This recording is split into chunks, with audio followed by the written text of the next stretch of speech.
Okay, amin. Okay, everybody, nice to meet you again in this nice morning, ya, bright morning. Look at around of you. Silahkan lihat di sekelilingmu, apakah sudah bersih? Ya, kan banyak orang.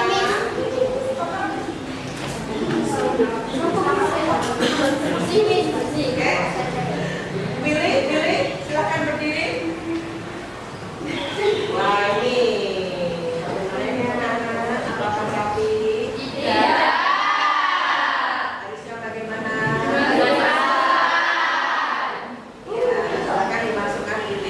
Ya, anak-anak, ada beberapa banyak hal-hal yang kenyataannya membuat aktivitas kita belajar tertunda karena ketidaksadaran kalian untuk melakukan hal-hal yang baik, minimal mengikuti peraturan sekolah. Ya, anak-anak ya? Ya. Ada mulai yang terlambat, bajunya tidak rapi, kelasnya tidak bersih. Ada yang pelayan juga di kelas sampai jatuh kemarin. Siapa yuk? Tidak rapi. Kalau kotor juga bisa mengakibatkan penyakit. Oke, sebelum kita belajar bahasa Inggris, ada baiknya kita membuat kesepakatan yang berupa keyakinan kelas. Kan anak kalian itu sudah tahu keyakinan kelas itu apa? Belum. Kalian ingin mempunyai kelas ini yang menyenangkan? Yes. Itu adalah kelas impian kita. Untuk membentuk kelas impian, kita harus mempunyai keyakinan kelas dulu. Coba lihat di slide. Nah, itu kok.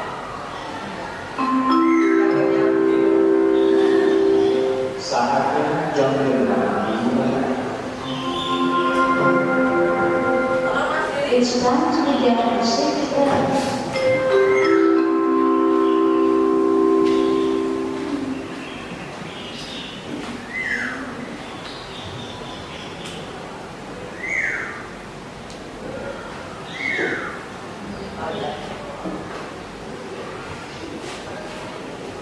Ini anak-anak, keyakinan kelas. Keyakinan kelas itu apa anak-anak? Keyakinan kelas adalah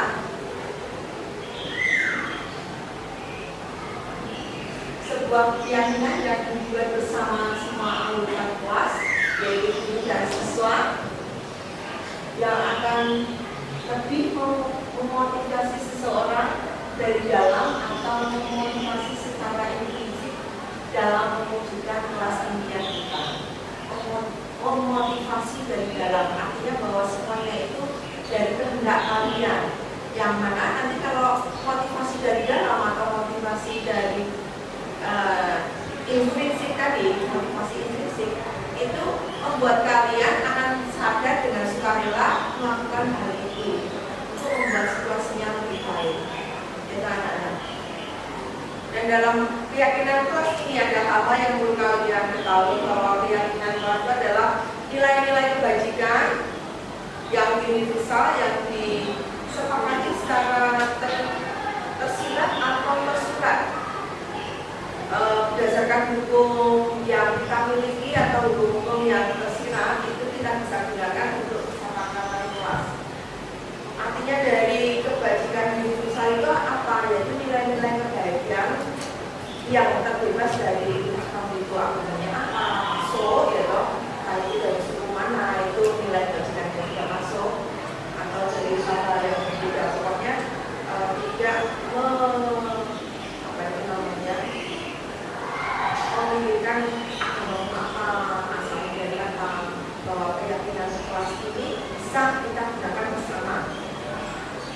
Kemudian nilai-nilai kebajikan menekankan pada keyakinan seseorang akan lebih memotivasi seseorang dari dalam, yang kita sebut tadi adalah motivasi intrinsik, ya.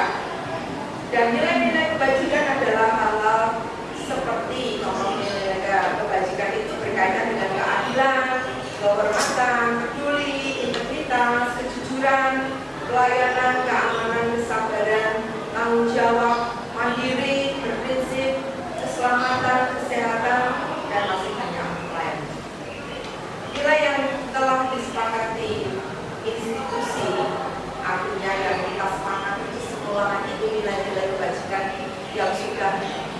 dicanangkan di sekolah-sekolah yang harus tertanam dari diri kalian itu mengacu pada profil pelajar Pancasila. Kita anak-anak kemarin kalian kenal profil pelajar Pancasila yang harusnya menjadi profil kalian, yang mana setiap pribadi itu harus mempunyai nilai-nilai ini. Dan saya ingatkan lagi bahwa nilai-nilai profil pelajar Pancasila itu ada 6, yaitu bertakwa kepada Tuhan Yang Maha Esa dan berakhlak mulia, kemudian harus kreatif, gotong royong, berkebinekaan global, bernalar kritis dan mandiri. Itulah pelajar Pancasila. Oke, nanti kita akan membentuk keyakinan kelas anak-anak. Nilai-nilai kebajikan nanti yang akan kalian tulis di selembar kertas ya. Kemudian pernyataan-pernyataannya itu harus berupa hal-hal yang universal atau umum. Dan nanti keyakinan kelas itu senantiasa dibuat dalam kalimat yang positif. Artinya statementnya itu positif, tidak boleh negatif. Biasanya kalian kan dalam menjalankan mendisiplinkan diri di sekolahan yang berkaitan dengan peraturan sekolah, itu kadang-kadang kalian tulis jangan lambat, itu maknanya negatif, kalimatnya berupa negatif. Kalau dalam keyakinan kelas, kalau itu menjadi keyakinanmu, nanti kalian tulis menjadi apa? Tidak, jangan lambat, tapi apa? Nah, itu bernilai positif atau kalimat yang menunjukkan positif. Kemudian keyakinan kelas tidak terlalu banyak, tidak usah panjang-panjang, tidak usah satu paragraf, cukup satu kalimat saja yang kalian bisa ingat ya anak-anak ya. Kemudian keyakinan kelas sesuai yang dapat diterapkan di kelas, sesuai dan dapat diterapkan di kelas. Kemudian pada kelas setidaknya ikut berpartisipasi karena sudah menyepakati, dan partisipasinya itu berupa melaksanakan apa yang sudah kita sepakati. Oke? Kemudian setiap harinya di sini setiap anggota kelas itu harus mencoba kembali keyakinan kelas dari waktu ke waktu, artinya saling mengingatkan ya apa yang sudah kita tuliskan. Ya anak-anak, ada pertanyaan? Oke, akan saya bagikan kertas dan nanti kalian membagikan keyakinan kalian yang bisa membuat kelas kita seperti yang kita inginkan ya.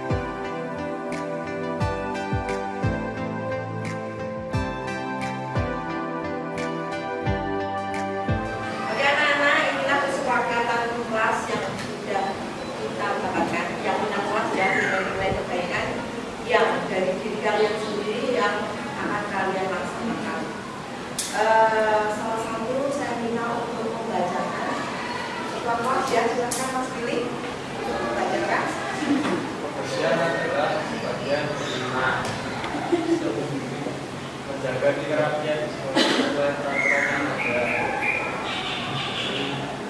Pertama, pemakaian listrik dengan mematikan listrik ketika tidak melakukan gunakan. Melaksanakan tugas sesuai jadwal dan waktu. Anak-anak ada kalimat tidak bermain HP saat pelajaran berlangsung.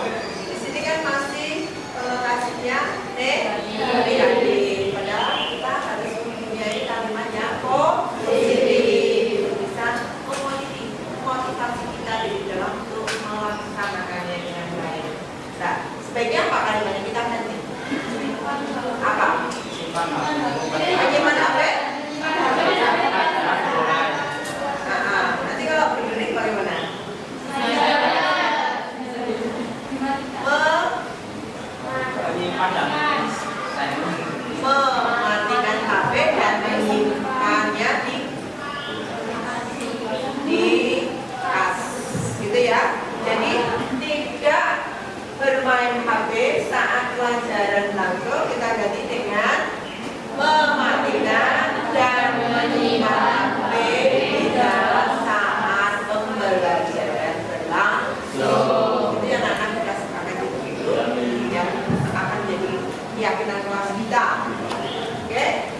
Dan seterusnya anak-anak, terima kasih Mas Billy. Nanti akan kita kelompokkan yang sama-sama itu nanti kita pilih yang terbaik. Jadi nanti akan kita susun menjadi keyakinan kelas yang akan kita sepakati.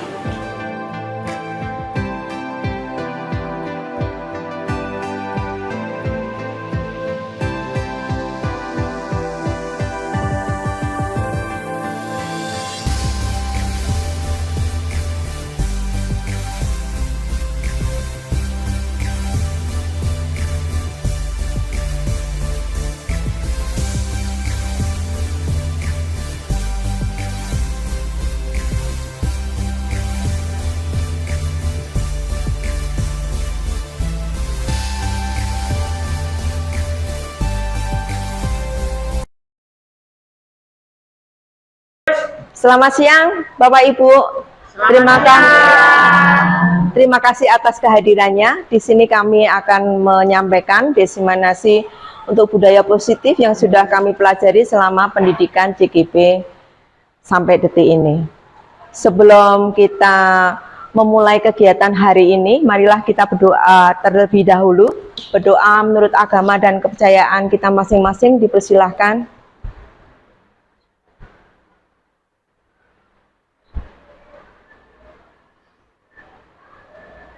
Amin, berdoa selesai.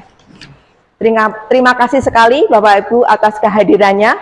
Maaf, di sini saya hanya ingin men-sharingkan apa yang sudah saya terima dan apa yang sudah menjadi pemahaman saya selama saya menjalani pendidikan JGP Angkatan 7.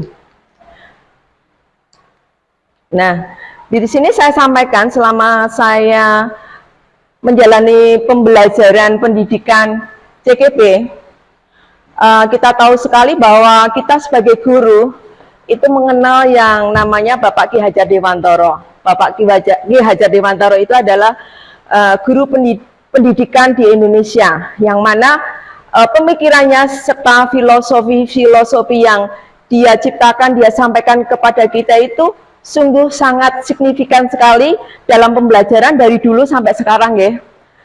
Dan itu seharusnya menginspirasi kita sebagai para guru dan juga pendidik. Nah, di sini alurnya dari Pak Ki Hajar Dewantoro mestinya akan menginspirasi kita sebagai guru dengan pemikiran dan filosofinya.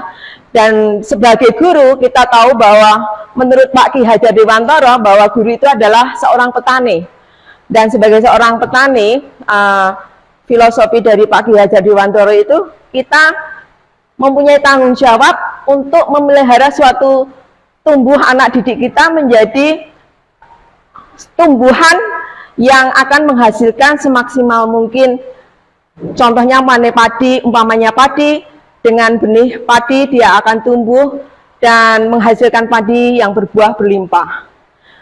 Dan kita tahu bahwa petani itu, kita guru petani, sedangkan anak didik itu adalah benihnya. Dan semua murid di sekolahan kita itu seperti benih yang berbeda-beda. Jadi saat kita memperlakukan benih satu dengan yang lainnya haruslah tidaklah sama. Seperti hanya saat kita menanam benih padi, itu tidak mungkin perlakuannya seperti menanam benih jagung dan sebagainya. Kemudian sekolahan itu adalah lahan di mana benih itu akan kita semai. Jadi sebagai guru kita punya kewajiban, punya tanggung jawab untuk bagaimana mengolah benih-benih itu bisa berbuah semaksimal mungkin, yang artinya mendidik, menuntun anak didik kita untuk mempunyai masa depan yang cemerlang. Dalam filosofi Ki Hajar Dewantoro sendiri itu ada pengertian pengajaran dan pendidikan.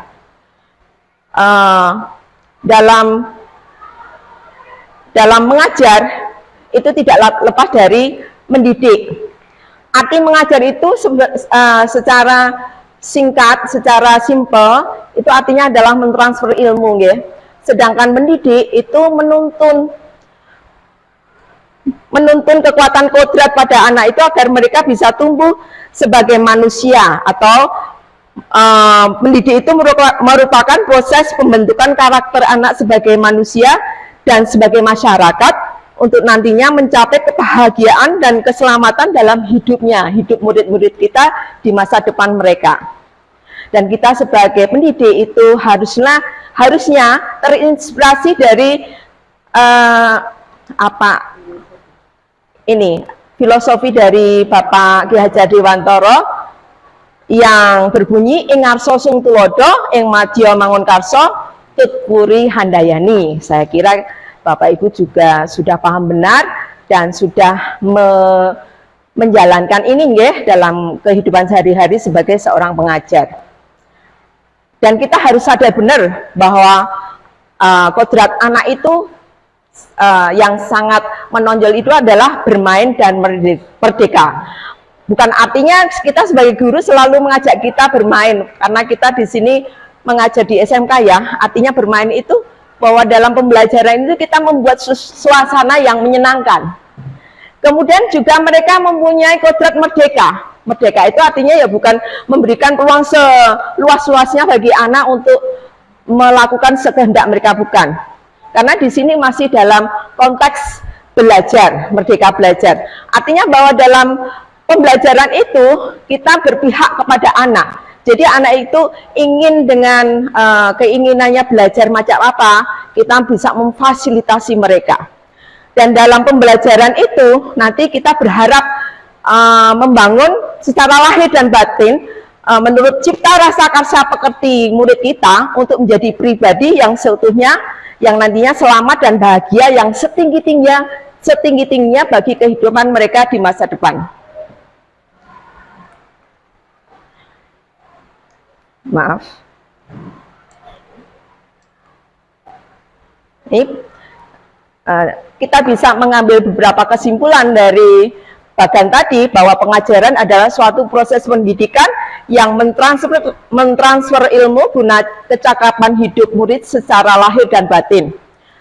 Sedangkan pendidikan adalah usaha menuntun murid kepada semua kekuatan kodrat yang dimilikinya untuk meraih keselamatan dan kebahagiaan yang setinggi-tingginya sebagai pribadi seutuhnya bagi murid itu.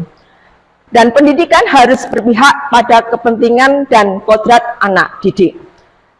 Pendidik seperti peran seorang petani yang sudah saya sampaikan tadi, sedangkan falsafah pendidikan menurut Ki Hajar Dewantara yaitu ing ngarsa sung tulodo ing madya mangun karsa tuturi handayani. Di sini saya juga menyampaikan apa yang saya pahami, bahwa untuk membentuk pribadi yang seutuhnya, yang selamat dan bahagia, yang setinggi-tingginya bagi murid kita, ada beberapa hal yang perlu kita ingat, bahwa kita harus menumbuhkan kepada anak didik kita. Di sini ada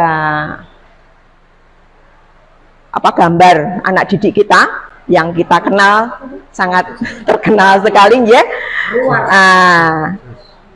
Kalau kita menumbuhkan disiplin, dan disiplinnya itu bukan disiplin yang kita pahami. Biasanya kita mengenal disiplin itu disiplin yang harus menurut guru, harus tunduk pada guru, harus suatu aturan-aturan yang dari guru untuk anak lakukan. Tidak.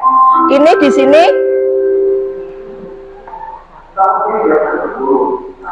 sini kita akan mengajak anak-anak didik kita untuk mempunyai disiplin positif. Dan dalam disiplin positif sendiri ada nilai-nilai kebajikan yang harus mereka punyai. Jikalau disiplin positif dan nilai-nilai kebajikan itu sangat kuat pada anak didik kita, niscaya dengan pembiasaan yang rutin, maka terjadilah budaya positif. Nah, sebelum kita masuk ke budaya positif, di sini ada definisi dari disiplin positif itu. Apa toh definisi disiplin positif? Disiplin positif adalah disiplin yang muncul dari kesadaran dan menumbuhkan motivasi intrinsik murid itu sendiri. Maksudnya kesadaran intrinsik, motivasi intrinsik itu adalah motivasi dari murid itu untuk melakukan hal itu. Jadi bagaimana kita mengarahkan anak untuk memahami bahwa hal itu perlu mereka lakukan. Bukan kita menginstruksikan kamu harus melakukan itu, tidak. Tetapi bagaimana anak itu sendiri memotivasi diri untuk bisa melakukan hal-hal itu dari kesadaran dalam diri mereka sendiri. Sehingga karakter disiplin yang kuat akan terbentuk dalam jiwa anak-anak kita.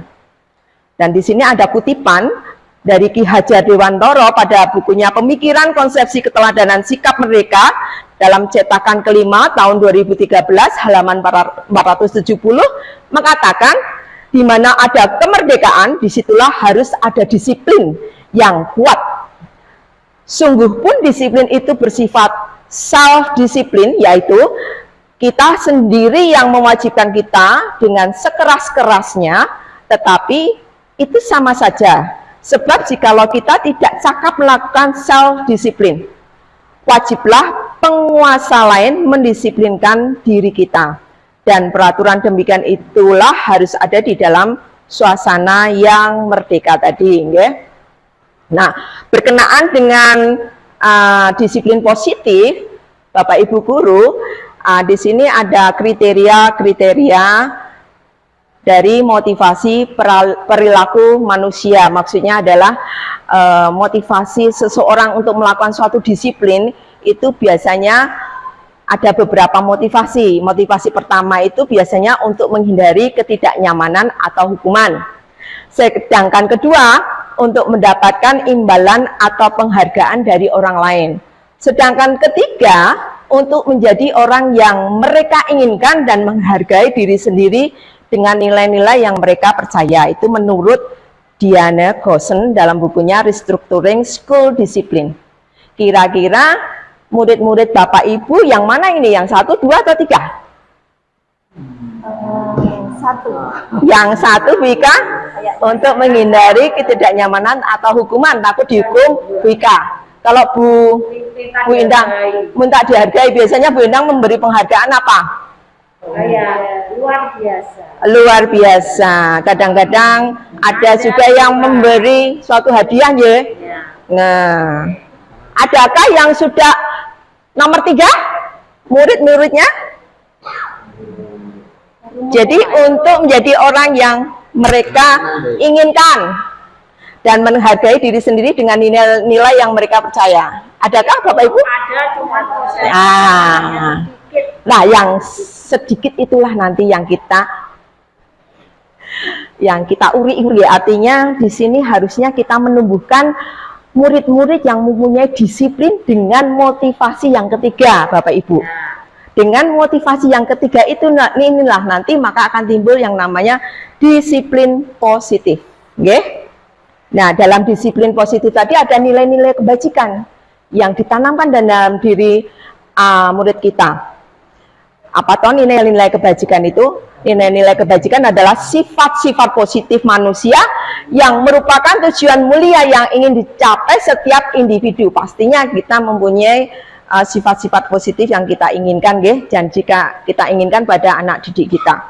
Nah, guru sangat berperan di sini dalam mewujudkan murid yang berbudaya positif yang dikaitkan dengan karakter atau profil pelajar Pancasila, yang mana profil pelajar Pancasila itu meliputi beriman dan bertakwa pada Tuhan Yang Maha Esa, kemudian kemandirian, kemudian bernalar kritis, kemudian kreatif, kemudian bersifat kebinekaan dan bergotong royong.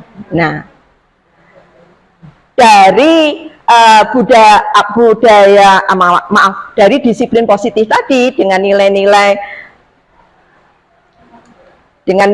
kebajikan yang kita harapkan pada anak didik kita, maka nanti pastilah akan terwujud budaya positif. Di sini kita ambil kesimpulan bahwa budaya positif itu memuat nilai-nilai kebajikan. Kedua, budaya positif murid akan terwujud dengan adanya disiplin positif. Disiplin positif adalah disiplin yang muncul dari kesadaran dan menumbuhkan motivasi intrinsik murid itu sendiri. Sehingga karakter disiplin yang kuat akan terbentuk. Ketika pembiasaan yang dimaksud menjadi karakter, maka akan mudah mencetak generasi pelajar Pancasila yang berempati dan kritis, yang memiliki daya saing global dengan kreativitas tanpa batas, namun tetap mengusung kebinekaan dan gotong royong. Demikian Bapak Ibu penjelasan yang bisa kami sampaikan dari apa yang sudah saya dapatkan dalam pendidikan calon guru penggerak angkatan 7. Terima kasih. Materi selanjutnya tentang budaya positif akan dilanjutkan oleh teman saya, Bu Ika Sriani. Monggo. Baiklah, Assalamualaikum warahmatullahi wabarakatuh. Baik. Selamat siang teman-teman semua. Baik. Masih tetap semangat ya? Semangat. Baik. Terima kasih Bu Ginung tadi yang sudah menyampaikan mengawali diseminasi ya, sharing baik mengenai budaya positif ya. Jadi tadi Bu Ginung sudah menyampaikan tentang budaya positif itu memang sebaiknya ditumbuhkan secara intrinsik. Jadi dari dalam siswa diri sendiri. Dan itu memang membutuhkan satu perjuangan. Jadi memang tidak semudah membalikkan telapak tangan, betul ya. Jadi memang harus butuh perjuangan, dan ini juga membutuhkan yang paling penting adalah keteladanan dari kita semua. Baik, sebelum kita lanjutkan, kita sedikit bermain ya Bapak Ibu ya. Ini saya bagi kertas. Tapi sebelumnya mohon maaf untuk bapak-bapak nanti bisa mendekat atau berpasangan dengan bapak-bapak. Oh begitu. Iya. Jadi saya berpasangan. Ini bisa di satu-satu. Ya, satu-satu. Semoga saja cukup. Iya, iya. Ini tolong diedarkan. Sayang. Orang satu ya? Atau boleh dibagi? Kertasnya terbatas. Mau minum nggak usah? Ini sama. Nah, ini untuk sendiri-sendiri ya, sendiri-sendiri. Semua sudah mendapatkan ya? Sudah. Pak Udin, satu saja Pak Udin. Satu bisa diberikan ke Mbak Retno, Pak Udin.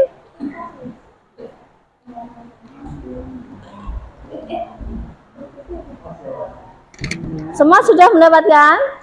Baik, sekarang kita bisa menuliskan sesuatu yang itu bisa merupakan hal yang rahasia, yang orang lain tidak boleh, nggak boleh tahu, atau kita bisa menuliskan sesuatu yang paling berharga dan orang lain memang nggak boleh tahu. Monggo silahkan ditulis.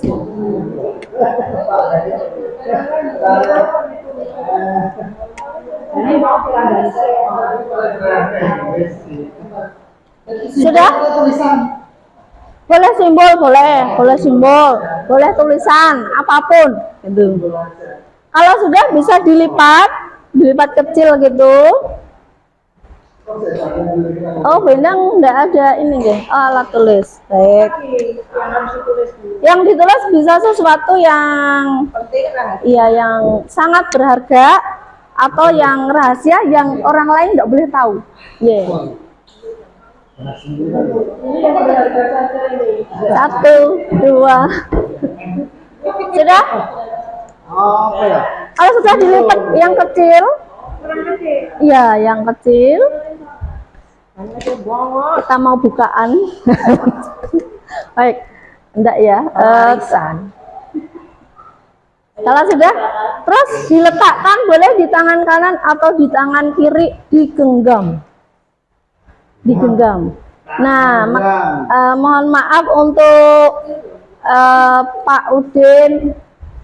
Pak Udin ikut main ya sama Pak Sotek mungkin ya, bisa mendekat ke sini sama Mem Ginung ya. Masing-masing digenggam. Nah, sekarang gini. Terus gini, berpasangan ya. Nah, yang satu salah satu dulu kali ya. Salah satu dulu ya. Jadi menggenggam, yang satu bisa disimpan dulu ya. Nah, gini, dari masing-masing teman-teman yang berpasangan tadi, silakan bagaimana caranya. Jadi teman-teman untuk membuka, ingin tahu ya, jadi ingin membuka dari genggaman dari teman tadi. Jadi tadi berpasangan ya, yang salah satu dulu aja yang menggenggam, satunya itu untuk berusaha membuka, merebut. Ya gitu. Silahkan bisa dipraktekkan. Bisa dipraktekkan. Jadi karena itu sesuatu yang sangat berharga, maka jangan sampai orang lain itu mengambilnya. Baik. Kira-kira Masih sampai kapan? Sampai ke jabatan? kira-kira oh iya. Ada waktunya no. Baiklah. Sudah. Cukup deh. Boleh bersentuhan sambil ditik-tik juga boleh.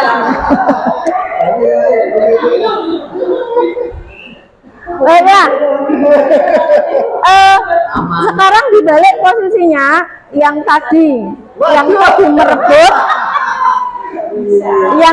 merebut, menggenggam. Nah, kira-kira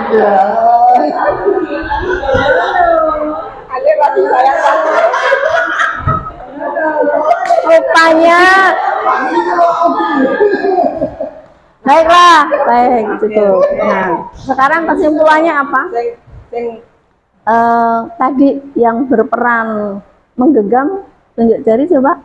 Nah, adakah yang ini apa namanya bisa berhasil? Yang merebut berhasil? Tidak.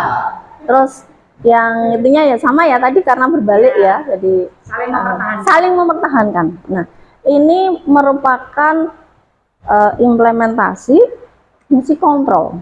Jadi ketika Bapak Ibu, teman-teman semua itu mempunyai sesuatu yang sangat berharga dan orang lain nggak boleh mengambil, kita akan mempertahankan, benar?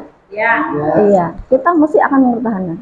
Sementara di sisi yang lain, itu yang ingin tahu itu akan berusaha untuk merebutnya. Ya. Entah mungkin dengan diilik-ilik, mungkin dengan dengan dihapus-hapus gitu ya, maksudnya berbohong, kan seperti itu. Artinya apa? Bahwa sebenarnya yang bisa mengontrol adalah diri sendiri. Jadi ketika kita mau membuka tangan kita itu bukan karena orang lain, tetapi karena kemauan diri kita sendiri memang untuk membuka. Benar tidak? Ya, jadi seperti itu, nggih.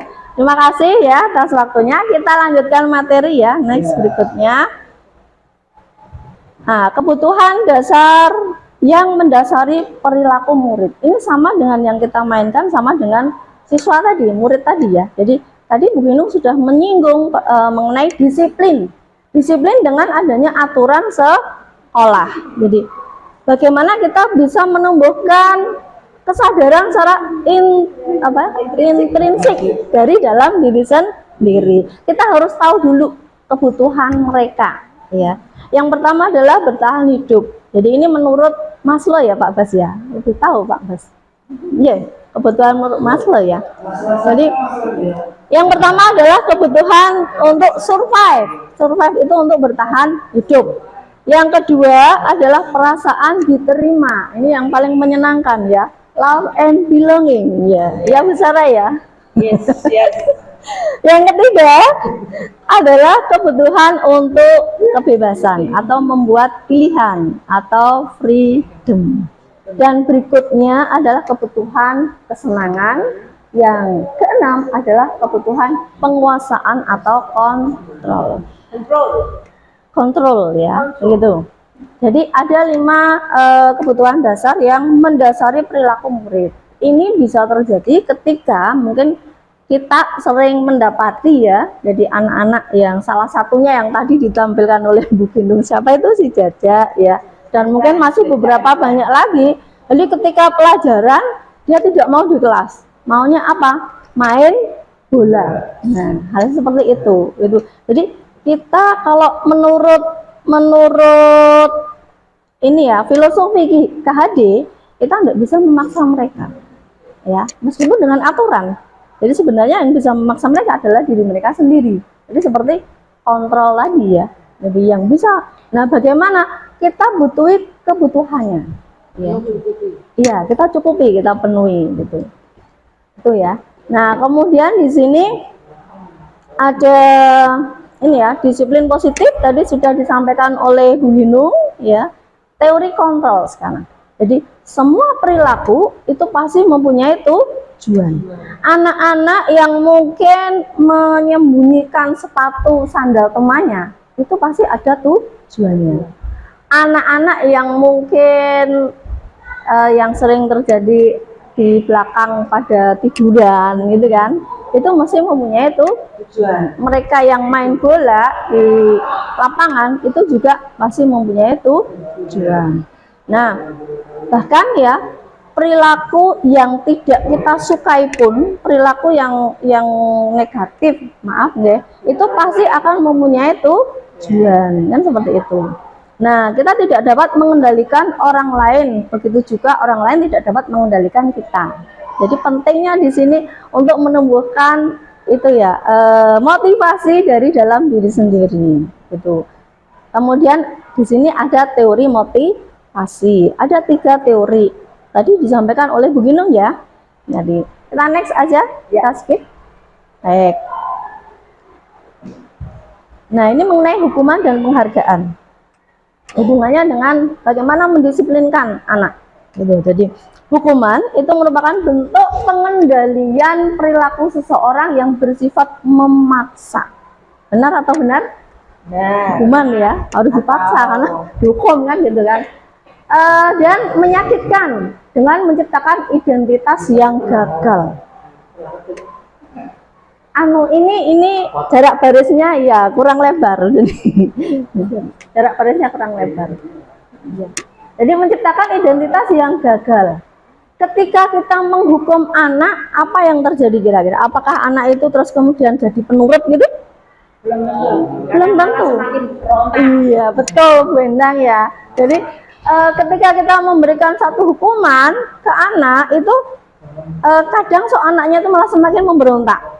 Nah, itu karena apa? Kembali ke masalah teori kebutuhan tadi gitu. Terus penghargaan, kebalikan dari satu hukuman adalah pemberian penghargaan.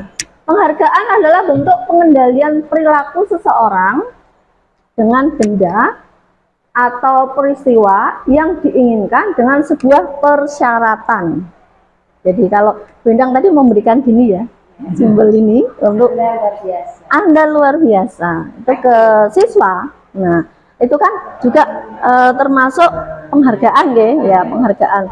Itu pengendalian perilaku dengan benda atau satu apa ya? Kalau ini bukan benda ya. Jadi semacam simbol ya. Jadi simbol ya. Dengan simbol gitu. Jadi seperti itu. Nah, untuk penghargaan semacam itu kalau kita sebenarnya baik tidak menurut teman-teman? Tidak. Ada anak yang memang suka dipuji. Iya. Ketika melakukan sesuatu yang itu mereka suka dipuji. Ada yang mungkin malu gitu loh. Malu. Kalau menurut saya begitu masih baik. Baik, iya. Iya, kita memberikan penghargaan baik. Iya, daripada hukuman ya. Ya, bedanya cuma kalau hukuman itu kan anak-anak melakukan sesuatu yang negatif, kalau penghargaan yang positif. Cuman kalau penghargaan sebenarnya itu hanya ilusi. Jadi semacam penghargaan itu ilusi yang efeknya itu jadi menurut kita kan baik ya. Jadi oh kalau yang nilai matematika 100 kita kasih hadiah kan seperti itu. Tapi itu sifatnya hanya sementara. Dan itu akan melukai anak yang lain. Benar ya Pak Bas ya? Iya. Iya, betul sekali. Iya, itu maksudnya. Iya, itu maksudnya dalam pemberian penghargaan. Berarti penghargaan boleh enggak? Boleh. Iya, betul sekali. Begini buat Pak Mugi ya. Ini yang benar ya. Jadi Berarti mungkin bahasanya saja. Iya. Bahasanya bahasanya itu yang kemarin misalnya nilainya negatif itu harus bahasanya yang bahasa unggul. Iya, diberikan untuk memotivasi ya. Iya, bisa. Terus kita lanjut ke masalah posisi kontrol guru ya, kontrol guru. Ya, jadi ada 5 posisi kontrol guru. Artinya ini apa sih posisi kontrol guru itu? Itu kita kan guru ya, kita itu dalam ilusinya kita yang mengendalikan siswa, benar enggak? Ya. Dalam mindset kita. Jadi siswa itu harus nurut dengan kita kan? Ya. Dan nurut dengan aturan sekolah. Nah, nanti kita next nanti kita bicarakan masalah aturan sekolah. Posisi kontrol guru ada 5. Yang pertama adalah sebagai penghukum. Jadi, yang kedua membuat rasa bersalah. Yang ketiga sebagai teman, ya. Yang keempat sebagai pemantau dan yang kelima sebagai manajer. Di antara 5 posisi ini kira-kira yang baik itu yang mana?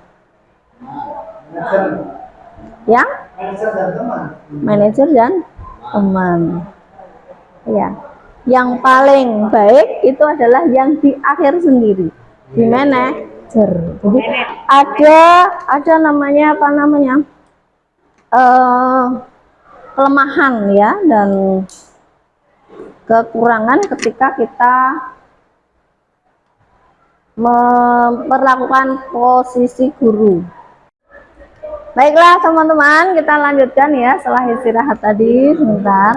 Nah, ini tadi kita tadi membicarakan masalah hukuman dan penghargaan, gitu. Nah, kalau hukuman dan penghargaan itu kan sesuatu yang sangat ini ya, apa namanya, hukuman terus penghargaan gitu. Nah, di tengah-tengah itu ada namanya konsekuensi. Jadi, nah perbedaan hukuman dan konsekuensi. Jadi, kalau hukuman itu sesuatu yang menyakitkan dan harus terjadi. Sedangkan kalau konsekuensi sesuatu yang harus terjadi. Kemudian perbedaan yang kedua, kalau hukuman itu membuat anak sakit fisik, sakit baik fisik ataupun apa ini hatinya ya, psikis gitu, untuk jangka waktu yang lama. Sedangkan kalau konsekuensi itu membuat anak merasa tidak nyaman tapi dalam waktu jangka yang pendek. Kemudian yang ketiga, anak membenci kedisiplinan. Akhirnya dengan dihukum sehingga anak itu sangat membenci atau enggak, malah tidak tumbuh ini motivasi dari intrinsiknya ya. Jadi intrinsiknya ya. Jadi tapi membenci dengan disiplin. Kalau konsekuensi, anak bisa menghargai disiplin. Kalau hukuman itu paksaan, tapi kalau konsekuensi stimulus tanggapan. Kemudian dengan hukuman, anak mendorong menyakiti diri sendiri. Jadi kadang anak ketika kita memberikan hukuman itu anak malah jarak ya, tertantang gitu ya. Tapi kalau dengan konsekuensi mendorong anak agar mudah menyesuaikan diri. Dan berikutnya konsep diri yang buruk. Sedangkan konsekuensi membuat konsep diri yang lebih baik ya.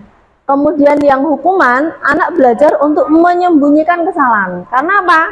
Takut dihukum, kan seperti itu. Tapi kalau dengan konsekuensi, anak belajar untuk mematuhi peraturan. Dan yang terakhir, dengan hukuman itu anak bisa merasa marah, merasa bersalah, merasa dipermalukan, dan merasa tidak dihargai. Sedangkan kalau konsekuensi itu anak merasa kehilangan hak ya. Kemudian dibuat tidak nyaman, kemudian diasingkan, merasa terasing ya. Tapi itu hanya untuk sementara waktu. Nah, ini terjadi misalnya ya, misalnya seperti anak yang tidak menggunakan sepatu. Kalau kita kan sepatu berwarna hitam ya, anak yang menggunakan sepatu warna merah misalnya. Sanksi dan ketentuan akan dibuat.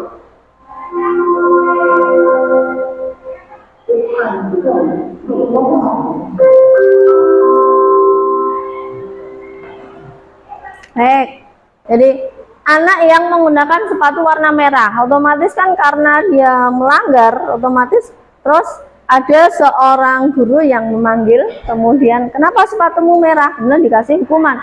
Baik, sekarang kamu telah melanggar peraturan, maka sepatunya dilepas. Sehingga anak dibiarkan untuk seharian kegiatan di sekolah itu tidak menggunakan alas kaki. Nah, itu sangat-sangat melukai sekali dan itu akan lama. Jadi sampai betul sekali ya, bisa menimbulkan dendam. Itu satu hukuman. Tapi kalau konsekuensi mungkin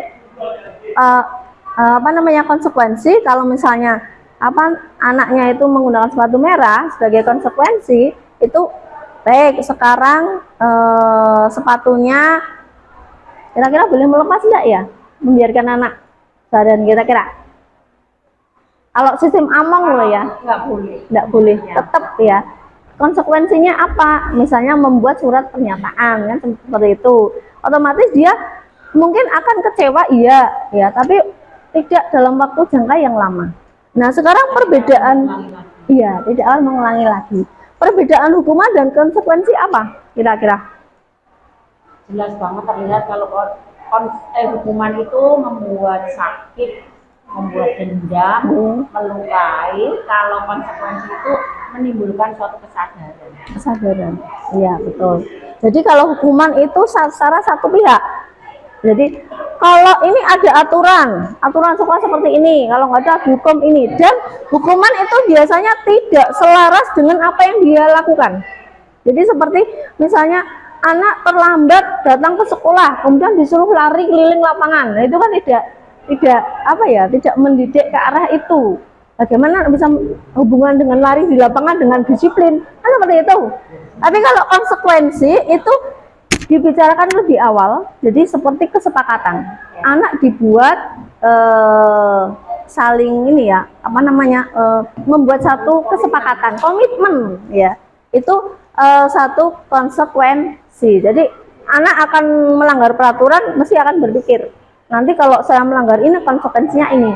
Kalau toh misalnya sampai dia itu kena konsekuensi, dia akan bisa menerima. Itu.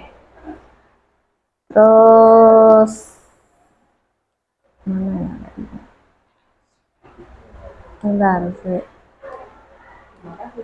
Tadi ada. Oh ya nih. Ini tadi yang 5 posisi kontrol tadi ya. Jadi sebagai penghukum ya, membuat rasa bersalah. Sebagai penghukum ketika kita anak melakukan kesalahan, kita nunjuk-nunjuk. Kamu terlambat terus, begitu. Kamu. Iya, seperti itu. Itu adalah tipe penghukum, ya. Terus kemudian, kalau kamu tidak melakukannya, awas ya, semacam itu, ya. Bisa dilihat, ya. Nah, tuh. Kemudian hasilnya apa? Anak memberontak. Anak semakin tidak timbul untuk melakukan satu disiplin gitu. Dan bisa jadi anak malah mencari kambing hitam, atau anak gini semacam kebal ya, tamblek gitu. Oh, paling nanti juga dimarahin, jadi paling nanti juga begitu juga marah-marah, paling juga diam sendiri ya kayak gitu. Ya seperti itu. Itu kalau menghukum. Kalau membuat rasa bersalah itu guru itu mengatakan berceramah seharusnya kamu bla bla bla bla. Ibu kecewa ya. Ibu sebagai wali kelasmu itu sangat kecewa sekali. Ternyata kelasmu itu tidak juara dalam lomba kebersihan. Nah, itu bla bla bla bla seperti itu. Itu membuat anak merasa bersalah. Ini juga tidak baik ya untuk posisi kontrol. Kemudian jadi dalam ini ya, dua posisi kontrol guru sebagai penghukum dan pembuat rasa bersalah itu akan menimbulkan identitas murid yang gagal. Ya, jadi pokoknya anak merasa oh iya ini salah saya, ya, dan seterusnya kan seperti. Nah, anak yang identitasnya itu berhasil itu di sini dibedakan dua, kontrol dari luar dan kontrol dari dalam. Kalau dari luar itu guru memposisikan sebagai teman ya, cuma nanti kelemahannya kalau sebagai teman lama-lama sifat anak ya, iya anak bisa melonjak. Kadang dalam berbahasa aku, Pak kamu sudah makan belum? Nah, seperti itu, ya, melonjak seperti itu. Ya, dan suatu ketika ketika anak itu kecewa dengan gurunya itu, jadi seperti ini ya, terus langsung down gitu loh, jadi down gitu, langsung gitu. Yang kontrol yang keempat adalah sebagai pemantau. Sebagai pemantau itu hanya sebagai mengingatkan ya. Jadi yang posisi manajer itu ya. Iya, yang bagus itu yang posisi manajer ya. Jadi dengan mengajukan pertanyaan-pertanyaan, kemudian apa yang sudah kita yakini ya, kemudian apa yang bisa kamu kerjakan selain itu. Jadi seperti itu. Next ya. Nah, untuk mendisiplinkan itu bisa kita awali dari kelas kita masing-masing dengan membuat satu keyakinan kelas. Keyakinan kelas adalah nilai-nilai kebajikan universal yang disepakati secara tersirat maupun tersurat dalam bentuk kalimat positif, tidak terlalu banyak dan bisa diingat oleh anak dan bisa dilakukan. Mestinya seperti itu. Nah, kemudian ketika ada masalah dengan anak, ya kita sebaiknya melakukan yang namanya restitusi ya, restitusi. Jadi restitusi itu mengembalikan posisi anak yang merasa gagal ke posisi yang lebih baik, bisa kembali ke kelompoknya yang lebih baik gitu. Ada yang disebut dengan segitiga restitusi. Restitusi itu untuk mengatasi anak-anak yang bermasalah tadi ya. Jadi yang pertama menstabilkan identitas, yang kedua, validasi tindakan yang salah dan menanyakan keyakinan kelas. Nah, contohnya seperti ini. Penerapannya dalam segitiga restitusi, ketika anak melakukan satu kesalahan, jadi misalnya anak jarang masuk sekolah, ya, bolos, dipanggil, dan jangan dimarahin di depan teman-temannya, harus sendiri, itu, dipanggil, kemudian untuk menstabilkan identitas kita harus memahami keadaannya. Jadi dengan misalnya bisa mengatakan, nah setiap orang pasti merasa bersalah. Saya juga pernah merasa bersalah. Itu untuk menstabilkan. Jadi mereka biar mau untuk terbuka, lebih terbuka. Setelah distabilkan identitasnya, kemudian baru kita validasi tindakan yang salah. Ya. Kamu tentu punya alasan kenapa kamu setiap hari terlambat. Kemudian dia baru bercerita kan. Nah, dari situ kita bisa menanyakan keyakinan kelasnya, ya. Bisa menanyakan keyakinan atau nilai-nilai positif yang bisa digali dari anak tersebut. Begitu. Demikian ya. Terima kasih. Tapi sebelumnya mungkin bisa dilihat contoh ini yang terjadi di kelas 11 MPLB 3. Jadi anak-anak kan ini banyak yang pakai lipstick ya, seperti itu. Jadi nanti bisa di ini ya, dilihat di apa namanya, di YouTube. Ya, nanti di share linknya aja Bu. Iya, nanti di share link. Ya, nanti kita bisa lihat. Deh. Ini sebentar. Kelas berapa? Ini MPLB 3. Kelas 11. Iya. Iya. Dan alhamdulillah itu sekarang, jadi tapi ya mohon kerjasama teman-teman juga nih. Kalau misalnya masuk ke kelas itu, kalau masih ada yang pakai lipstick itu lapor ya. Akan saya tanyakan keyakinan kelasnya. Jadi alhamdulillah sekarang sudah tidak berwarna gitu.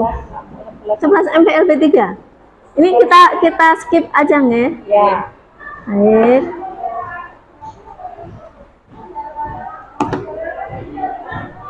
Baiklah Bapak Ibu, terima kasih atas perhatiannya. Mungkin ada yang perlu kita diskusikan, atau mungkin di lain waktu ya, karena ini sudah waktunya juga sudah sore, jadi untuk berkemas-kemas. Terima kasih atas waktunya dan marilah kita bergerak untuk menggerakkan anak-anak dan untuk kemajuan sekolah kita. Jadi baiklah, karena tadi diawali dengan berdoa, kita mengucapkan syukur kehadirat Tuhan Yang Maha Esa. Semoga kegiatan ini bisa bermanfaat, setidaknya membuka paradigma kita ya tentang bagaimana mendidik murid begitu. Menurut agama dan kepercayaan masing-masing, berdoa kami silakan.